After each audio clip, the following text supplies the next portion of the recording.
Anda boleh 1000 kali mengatakan bahwa agama saya itu yang diridhoi Tuhan, silakan. Tapi itu kan klaim sepihak. Bukti historisnya mana? Mengatakan bahwa agama semua nabi-nabi dari Adam sampai Yesus itu Islam. Bagaimana seorang beragama itu sangat mudah mengklaim wilayah karena motivasi agama. Lalu dia memberikan contoh. Inilah contohnya. Islamisasi sejarah yang bertujuan untuk islamisasi wilayah. Itu intinya kira-kira. Jadi islamisasi sejarah untuk mengislamisasi wilayah. Berikan contoh. Ini Moses Harun saya ngomong apa adanya. Misalnya, nabi-nabi itu dianggap Islam. Yang itu kan, maka kemudian Daud agamanya Islam, Salomo agamanya Islam. Nah, Salomo ada seorang anggota tentara yang sering mengundang saya di persekutuannya, mengatakan, Pak, ini ada siaran YouTube begini, bagaimana menjawabnya? Ternyata siaran YouTube itu isinya apa? Isinya orang Indonesia, seorang ustadz yang menceritakan bahwa ini loh, profesor dari Israel, namanya Moses Sharon, dari Hebrew University kalau tidak salah, yang mengatakan bahwa agama semua nabi-nabi dari Adam sampai Yesus itu Islam. Dan memang dikutip itu omongannya Moses Sharon. Padahal omongannya Moses Sharon itu intinya gini loh. Ini kan saya jelaskan, karena kita ini sendiri juga malas, tidak mau cross check itu sumber yang dikutip oleh si Ustadz tadi. Saya cari sumbernya itu kan ketemu. Sekarang apa yang tidak bisa dicari di dunia maya sekarang ini? Ketemu ceramah utuhnya Profesor Moses Sharon. Moses Sharon itu mengajar, menjelaskan bagaimana seorang beragama itu sangat mudah mengklaim wilayah karena motivasi agama. Lalu dia memberikan contoh. Inilah contohnya. Islamisasi sejarah yang bertujuan untuk islamisasi wilayah. Itu intinya kira-kira. Jadi islamisasi sejarah untuk mengislamisasi wilayah. Berikan contoh. Ini Moses Harun saya ngomong apa adanya. Misalnya, nabi-nabi itu dianggap Islam. Yang itu kan, maka kemudian Daud agamanya Islam, Salomo agamanya Islam. Nah, Salomo kan punya bait suci yang mendirikan bait suci kan Salomo, bait suci yang pertama itu.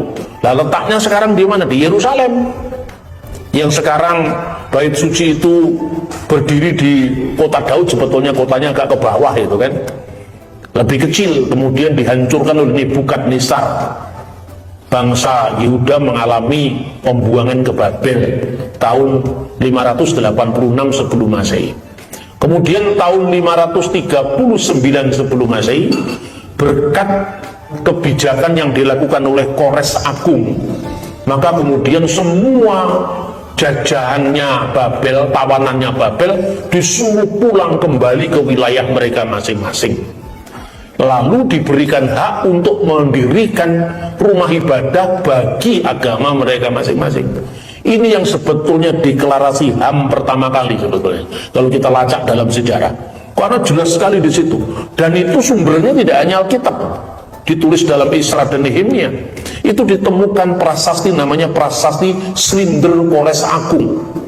Anda bisa membacanya itu dalam bahasa Akadia yang sekarang ini banyak sekali ditulis ya tentang itu. Salinan lengkap dari prasasti yang isinya pembebasan bangsa-bangsa termasuk Israel, lalu diberikan hak untuk membangun bait suci bagi Tuhan mereka masing-masing.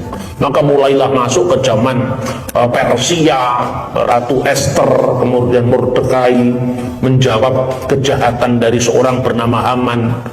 Lalu setelah itu dibangunlah bait suci yang kedua zamannya Isra dan Nehemia, ketika bangsa Israel kemudian kembali dijajah oleh Roma. Herodes Agung memperluas bait suci itu kira-kira tahun 37 sebelum Masehi. Itu kan mulai Romawi menguasai Israel. Lalu dibawalah bait suci yang sekarang dikenal dengan bait Allah yang kedua, yang sekarang tinggal tembok barat. Orang Yahudi menyebutkan Hakotel Ma'arifi, orang Arab menyebutkan Haitun Al-Mubaka, ya tembok ratapan. Nah itu kan berarti pemegang hak pertama kali yang membangun itu siapa? Salomo. Salomo itu kan Nabi Sulaiman alaihissalam. Nah berarti kalau Salomo sama dengan Nabi Sulaiman dan Nabi Sulaiman agamanya juga Islam, berarti asetnya itu aset Islam, kira-kira seperti itu. Itu sudut pandang seorang profesor Yahudi. Bukan berarti semua agama, semua nabi-nabi itu agamanya Islam gitu. Lucu sekali sebetulnya kalau dilihat. Tapi itu sudah bersorak-sorai mendengar YouTube semacam itu. Lalu saya kasih pelurusan lewat YouTube. Tidak begitu maksudnya. Nah saya gregetan lagi. Kok ya kebacut lagi katanya orang Jawa. Terus semua tokoh dari abad-abad sebelum Masehi agamanya Islam itu ketemu pirang perkara itu. Bingung saya. Lalu saya tunjukkan bagaimana menjelaskan orang yang sudah menjadi mabuk agama ini, korban dari fanatisme agama. Saya jelaskan gini ya. Karena agama-agama itu tidak pernah lahir di ruang hampa. Pasti agama-agama itu kan dicatat oleh sejarah. Jadi misalnya pernah ada agama namanya Hindu misalnya, ya kan? Ada agama namanya Hindu. Hindu itu sudah muncul kira-kira tahun 1000 sebelum Masehi. Apakah ada catatan memang ada komunitas agama yang namanya Hindu? Lah ternyata ada. Namanya prasasti Behistun. Itu kira-kira abad ke-5 sebelum Masehi. Dalam prasasti itu disebutkan ungkapan Hidusaka, Haumasaka. Hidusaka atau Hodu kalau bahasa Ibrani. Itu ada prasastinya. Lalu ada agama namanya Buddha. Benarkah ada agama namanya Buddha? Oh, ditemukan kira-kira abad ke-3 sebelum Masehi. Prasastinya di mana? Prasasti makam dari Darius Agung. Itu ada ungkapan Sakyamuni, Buddha, Dhamma, itu muncul di situ. Nah, ternyata memang agama Buddha dibuktikan oleh sejarah. Kristiani, agama Kristen, ya, misalnya disebut-sebut dalam tulisan sejarawan Yunani, seorang satiris Yunani misalnya, atau disebutkan dalam tulisan seorang senator Roma sekaligus sejarawan Roma yang namanya misalnya Cornelius Tacitus, yang menyebut orang-orang Kristiani pengikut Yesus yang disebut Kristus. Ada lagi sebutan Nosrim, Nasrani, yang artinya pengikut Yesus orang Nazaret. Disebutkan dalam Alkitab Kisah Rasul pasal 24 ayat 5, tapi juga disebutkan dalam dokumen Yahudi yang namanya Birkat Haminim. Kan ada semua istilah Kristianos, Kristiani, Nosrim di luar kitab suci maksud saya. Sebab kalau kita mengatakan, oh ini Kristen agama yang paling benar, dasarnya dari Alkitab. Lah itu kan Alkitabnya orang Kristen. Orang Hindu kan nggak percaya Alkitab. Dan kita kan tidak bisa memaksakan kitab suci kita itu untuk agama lain.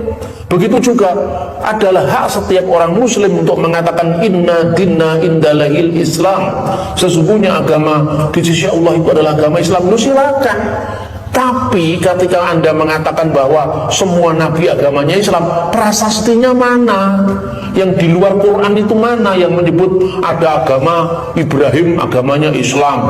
Ditemukan prasasti dari zaman Ibrahim misalnya prasasti Nusi atau undang-undang Lipit Ishtar, itu kan sejaman dengan Abraham. Tidak ada satupun agama yang namanya Islam.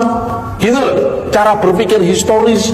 Sebab kalau orang Kristen cara pikirnya cara pikir pokoknya Alkitab. Lah ya pokoknya Alkitab itu kan pokoknya. Kuwi kan kowe sing percaya, sing liya kan ora percaya.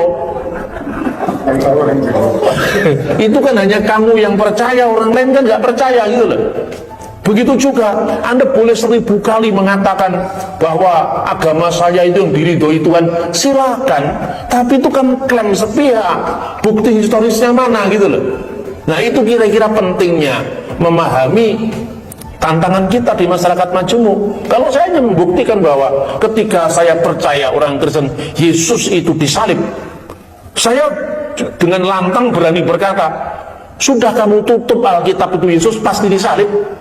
Kalau sekedar mencari fakta sejarah, ngapain kita harus membanding-bandingkan kitab suci kita dengan kitab suci orang lain?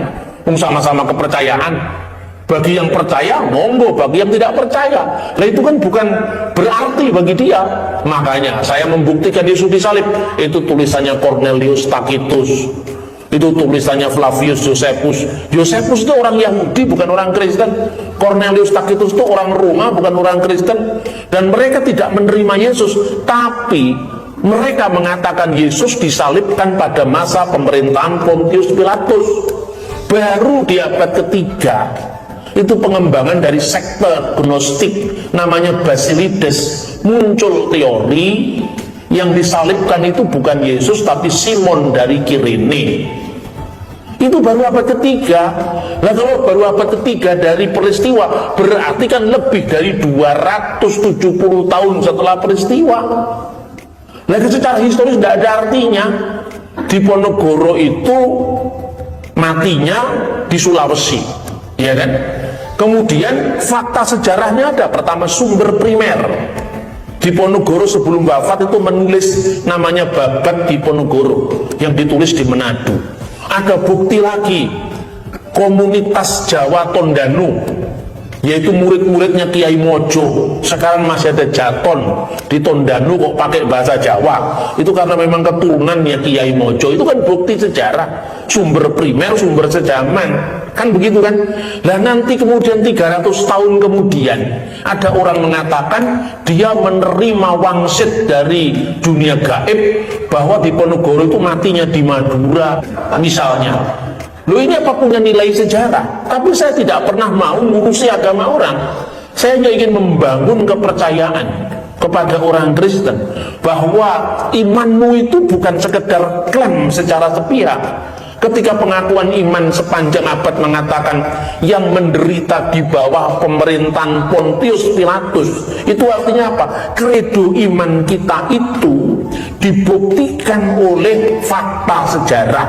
Oh, jelas sekali di zaman siapa Yesus wafat, bukan di kerajaan antah berantah, tapi jelas wali negeri Pontius Pilatus. Anda bisa membaca tulisan-tulisan Romawi, Yunani, dari Flavius Josephus, dari misalnya penulis-penulis Romawi yang sejaman, misalnya Plinius the Younger, Plinius the Elder. Itu kan ahli-ahli sejarah Romawi saat itu, semuanya mengenal siapa Pontius Pilatus. Ketika Anda mengatakan Yohanes Pembaptis dibunuh karena peristiwa Herodes menikahi istri saudaranya, tercatat dalam Alkitab. Tapi Anda juga bisa membaca catatan ini di Josephus, sejarawan Yahudi. Gitu loh. Jadi apa yang ingin saya sampaikan, sejarah yang penuh bukti adalah mitra bagi iman yang penuh bakti. Saya tidak pernah ngurus agama lain, tapi karena orang lain sering ngurusi agama saya, ketika saya semakin tajam untuk berbicara tentang fakta sejarah, jangan ngamuk karena kamu yang pertama mendahului. Kan gitu kan? Kan kalau dilihat, coba lihat argumentasi-argumentasi saya itu kan semakin menemukan bentuk. Karena apa? Setiap hari saya menghadapi makhluk hidup yang seperti itu, yang terus ngurusi agama saya, ngurusi iman saya. Akibatnya in the beginning was gregetan. Terus menemukan banyak cara untuk bagaimana menjawab orang ini tanpa bersentuhan dengan hukum, jadi aman secara hukum. Karena saya tidak pernah menyerang agama lain kok. Loh, tapi ini kan mirip-mirip Pak. Kemiripan itu memang terjadi karena sejarah. Anda tidak bisa gugat saya karena apa? Sejak abad ketiga memang ada teori Yesus nggak disalib. Yang disalib itu Simon Kirene. Saya kan nggak pernah ngomong tentang tafsir agama Islam. Saya bicara tentang hal seperti itu. Ketika orang mengatakan, kenapa kamu tidak percaya dengan Nabi terakhir? Loh, saya bilang Nabi terakhir mana maksudnya? Kan semua orang punya Nabi terakhir. Siapa yang kamu maksudkan? Itu Pak Joseph Smith. Lah itu makanya Joseph Smith kan Nabi terakhir. Ini paling akhir karena baru abad 19. Umatnya pun disebut apa? Gereja Yesus Kristus dari orang-orang suci zaman akhir. Tujuan saya apa? Tujuan saya supaya orang tidak mengklaim salah satu agama dijadikan mengukur agama orang lain. Saya menghormati setiap orang Islam dan Nabi terakhir dan Nabi Muhammad. Tapi hormatilah juga kepada orang Kristen bahwa yang terakhir itu Yesus Kristus, tidak ada akhir lagi. Bahwa Joseph Smith mengaku diri setelah Yesus, yaitu di luar gereja yang sebenarnya. Itu gereja-gerejaan Mormon itu Makanya ada nyanyian tuh saya tambahi itu, ku tak pandang dari gereja mana, asal bukan Mormon saksi Yehova, kan gitu kan. Nah, karena memang itu sudah di luar pagar, tapi dia punya hak hidup di negeri ini, tidak perlu kita urusi. Karena sudah menegaskan, saya Mormon Pak, Nabi saya Joseph Smith, ya sudah, jalani saja. Kan sudah kan? Kecuali kalau Anda GBI nggak Joseph Smith harus dipecat dari gereja. Benar tidak? Jadi kalau Anda GBI atau Anda GPIB mengaku Nabi Joseph Smith adalah Nabi terakhir, itu nggak boleh. Jadi kita tidak boleh mengganggu yang lain, tapi kita juga tidak kehilangan jati diri iman kita, gitu loh. Nah, terus yang sering sekali disalahpahami itu tentang Tritunggal. Kesalahpahaman semacam itu bahkan parah sekali. Terbukti apa? Sampai masuk di buku kurikulum yang kemarin itu, buku kurikulum Pancasila atau apa itu, penulisnya doktor lagi. Berarti artinya apa? Orang setingkat doktor pun tidak peduli dengan orang lain. Sebetulnya apa sih ruginya kita empati terhadap orang lain? Saya orang Kristen, tapi ketika agama Hindu disalahpahami, saya bisa membela teman saya yang Hindu sekalipun saya tidak beragama Hindu. Misalnya ya, ketika orang mengatakan agama Hindu percaya Trimurti, Brahma dewa pencipta, Wisnu dewa pemelihara, Siwa dewa perusak. Lah ini saya koreksi ya, bahasa Sanskrit untuk pralina itu artinya bukan perusak, itu salah, bukan destroyer. Masa Tuhan merusak ciptaannya sendiri? Saya bilang begitu. Apa artinya Pak? Pralina itu mendaur ulang ciptaan. Jadi bukan merusak, gunung meletus, kan ada korbannya. Tapi setelah itu tanahnya subur. Ya toh, kita punya kopi Sidikalang, punya kopi macam-macam yang harum-harum itu, ya kan? Tidak kalah kita dengan Brasil atau dengan Turki kan, yang jenis kopinya. Gitu loh kira-kira. Saya tidak menjadi Hindu, tetapi saya memberikan pelurusan bahwa Hindu tidak seperti itu. Lebih lanjut, kamu tanya sendiri sama pedanda sana. Gitu loh kira-kira. Terima kasih teman-teman sudah menonton video ini sampai selesai. Kalau merasa video ini bermanfaat, silahkan share sebanyak-banyaknya. Terima kasih, Tuhan Yesus memberkati.